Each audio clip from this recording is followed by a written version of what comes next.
നമസ്കാരം. നിത്യജ്യോതിഷത്തിലേക്ക് എല്ലാ മാന്യ പ്രേക്ഷകർക്കും സ്വാഗതം. 2024 സെപ്റ്റംബർ മാസം 2-ാം തീയതി 1200-ാം ആണ്ട് ചിങ്ങമാസം 17-ാം തീയതി തിങ്കളാഴ്ച. ഇപ്പോൾ തിങ്കളാഴ്ച എന്ന് പറയുമ്പോൾ ഏറ്റവും നല്ല ദിവസങ്ങളിലൊന്നാണ്. ഇന്നത്തെ നക്ഷത്രവും മകം നക്ഷത്രമാണ്. മകം നക്ഷത്രങ്ങളിൽ വളരെ ശുഭനക്ഷത്രങ്ങളിൽപ്പെടുന്ന ഒന്നാണ് മകനക്ഷത്രം. അപ്പോൾ മകനക്ഷത്രം തിങ്കളാഴ്ച മൊത്തത്തിൽ നോക്കുമ്പോൾ നല്ലൊരു ദിവസമാണ്. മകനക്ഷത്രവും ശുഭനക്ഷത്രം ശുഭദിവസം ഒക്കെയാണ്. പക്ഷെ അവിടെ ഒരു വലിയ പ്രോബ്ലം എന്നുള്ളത് ഇന്ന് അമാവാസിയാണ്. അമാവാസി എന്ന് പറയുമ്പോൾ ഒരു മാസത്തിൽ ഒരു ദിവസം മാത്രമേ കർത്തവാവ് ദിവസമുള്ളൂ. പ്രകൃതിയിൽ മൊത്തം ഇരുട്ട് വ്യാപിക്കുന്ന ദിവസം. ചന്ദ്രന് വളരെ പ്രാധാന്യമുണ്ട്. സൂര്യഭഗവാൻ കഴിഞ്ഞാൽ ഏറ്റവും പ്രാധാന്യമുള്ള ഗ്രഹമാണ് ചന്ദ്രൻ. നമുക്ക് 2 പേരെ മാത്രമേ ശരിക്ക് കണ്ട് പ്രാർത്ഥിക്കാൻ പറ്റുള്ളൂ, സൂര്യചന്ദ്രന്മാരെ. അപ്പോൾ സൂര്യൻ പോലെ പ്രാധാന്യമുണ്ട് ചന്ദ്രനും. ഇപ്പോൾ ചന്ദ്രൻ വളരെ നമ്മളിലുള്ള നെഗറ്റീവ് എനർജി എല്ലാം ഇല്ലാതാക്കാനുള്ള ശക്തി ചന്ദ്രനുമുണ്ട്.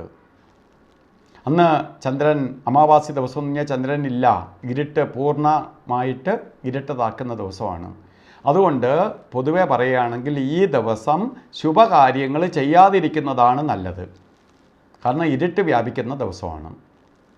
അപ്പോൾ ഇന്ന് ബർത്ത്ഡേ വന്നിട്ടുള്ളവർ പൊതുവേ നോക്കുമ്പോൾ അവർക്ക് തിങ്കളാഴ്ച വന്നു, നല്ല ദിവസമാണ്, ശുഭകാര്യങ്ങൾക്കെല്ലാം കൊള്ളാവുന്ന ദിവസമാണ്. ഒക്കെ ആണെങ്കിൽ പോലും എല്ലാ കാര്യങ്ങൾക്കും ഒരു സ്റ്റാർട്ട് ആൻഡ് ട്രബിൾ ഉണ്ടാവും, നിങ്ങൾക്കെന്ന് അറിയുക. കാരണം അമാവാസിക്കാണ് ജന്മദിനം വന്നത്. അപ്പോൾ അതുകൊണ്ട് നമ്മൾ എന്ത് ചെയ്യണം? ശരിക്ക് ഭഗവാനെ പ്രാർത്ഥിച്ച് പോകണം. പ്രധാനമായിട്ട് ദേവിയെ ഭജിച്ച് പോകണം. അതുപോലെ തന്നെ ഈ ഒരു വർഷക്കാലവും നിങ്ങൾ പൗർണമി വ്രതം നോക്കണം.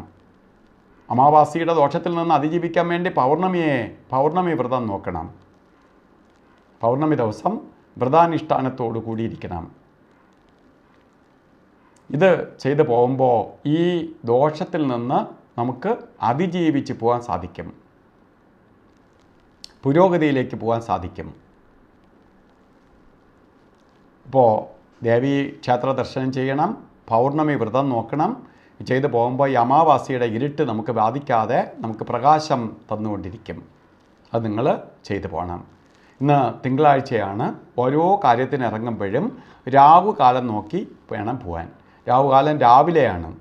കലണ്ടറിൽ രാവുകാലം 7:30 മണി മുതൽ 9 മണി വരെ എന്ന് രേഖപ്പെടുത്തിയിട്ടുണ്ടെങ്കിലും രാവുകാല സമയം 7:50 തൊട്ടേ തുടങ്ങുകയുള്ളൂ. അപ്പോൾ 7:50 മുമ്പോ അല്ലെങ്കിൽ ശരിക്ക് 9:21 ശേഷമോ ശുഭകാര്യങ്ങൾക്ക് ഇറങ്ങണം. അമാവാസിയാണ്, ഇരുട്ട് വ്യാപിച്ചിരിക്കുന്ന സമയമാണ്. അപ്പോൾ ഈ രാവുകാലത്തിന് പ്രാധാന്യം കൊടുക്കുക, യാത്രയ്ക്ക് മാത്രം.